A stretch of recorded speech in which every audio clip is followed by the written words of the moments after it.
Cinema ಅಂತರಂಗ ಕಾರ್ಯಕ್ರಮಕ್ಕೆ ಸ್ವಾಗತ. ಮೊದಲು ನಾವು UI ಸಿನಿಮಾ ನೋಡ್ಕೊಂಬರೋಣ, ಆಮೇಲೆ ಅದ್ರ ಬಗ್ಗೆ ಒಂದಿಷ್ಟು ಮಾತುಕತೆ.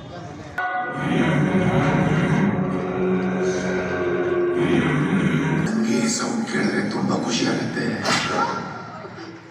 ಈ ಸೌಂಡ್ ನನಗೆ ಕೂಡ ಖುಷಿ. ಇಲ್ಲೇ ಇರ್ತೀರಾ ಮೇಷ್ಟ್ರೆ?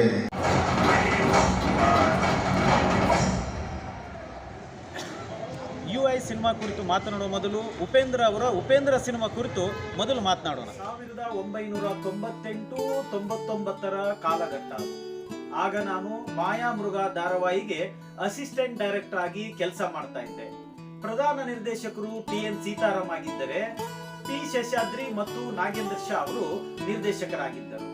ಆಗ ಉಪೇಂದ್ರ ಸಿನಿಮಾ ಬಿಡುಗಡೆಯಾಗಿತ್ತು. ನಾನು, Nagendra Sha sir, T Seshadri sir, ಇನ್ನೊಂದಿಷ್ಟು ಜನ ಸಿನಿಮಾ ನೋಡಿ ಹೊರ ಬಂದ ಮೇಲೆ ಚರ್ಚೆಗೆ ಗ್ರಾಸವಾಗಿದ್ದು, ಒಂದು ಬಾರಿ ಸಿನಿಮಾ ನೋಡಿದರೆ ಅರ್ಥವಾಗಲ್ಲ, ಎರಡೆರಡು ಬಾರಿ ಸಿನಿಮಾ ನೋಡಬೇಕು ಅಂತ ಆಗಲೇ ಉಪೇಂದ್ರ ಅವರು ಅಂತಹ ಒಂದು ಚರ್ಚೆಗೆ ಗ್ರಾಸವಾಗುವಂತಹ ಮುನ್ನುಡಿ ಬರೆದಿದ್ದಾರೆ. ರಿವರ್ಸ್ ಸ್ಕ್ರೀನ್ ಪ್ಲೇ ಸ್ಕ್ರಿಪ್ಟ್ ಅನ್ನು ಸಿನಿಮಾ ಜಗತ್ತಿಗೆ ಪರಿಚಯಿಸಿದ್ದು ಉಪೇಂದ್ರ ಅವರೇ ಮೊದಲು ಅಂದ್ರೆ ತಪ್ಪಾಗಲಿಕ್ಕಿಲ್ಲ. ಎ ಸಿನಿಮಾದಿಂದ ಹಿಡಿದು UI ಸಿನಿಮಾದವರೆಗೂ ವಿಭಿನ್ನ ರೀತಿಯ ಕಥಾ ಹಂದರಗಳನ್ನು ಸೃಷ್ಟಿಸುತ್ತಾ ಬಂದಿರುವ ಉಪೇಂದ್ರ ಅವರ ಎದೆಗಾರಿಕೆ ಮೆಚ್ಚಲೇಬೇಕು. ಕಟು ಸತ್ಯವನ್ನ ಹಸಿಯಾಗಿ ಸಿನಿಮಾ ಜಗತ್ತಿನಲ್ಲಿ ತೋರಿಸಿರುವುದು ಅದು ಉಪೇಂದ್ರ ಅವರಿಗೆ ಮಾತ್ರ ಸಾಧ್ಯ. ಅದು ನೀವು ಉಪೇಂದ್ರ ಸಿನಿಮಾದಿಂದ UI ಸಿನಿಮಾದವರೆಗೂ ಕಾಣಬಹುದು.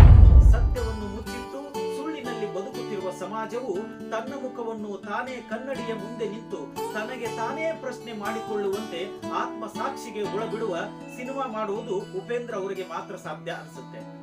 ಕನ್ನಡ ಸಿನಿಮಾವನ್ನು ಸಿನಿಮಾ ಮಂದಿರದಲ್ಲೇ ನೋಡಬೇಕು ಅಂತ ಕನ್ನಡಿಗರಲ್ಲಿ ಕಳಕಳಿಯ ಮನವಿ.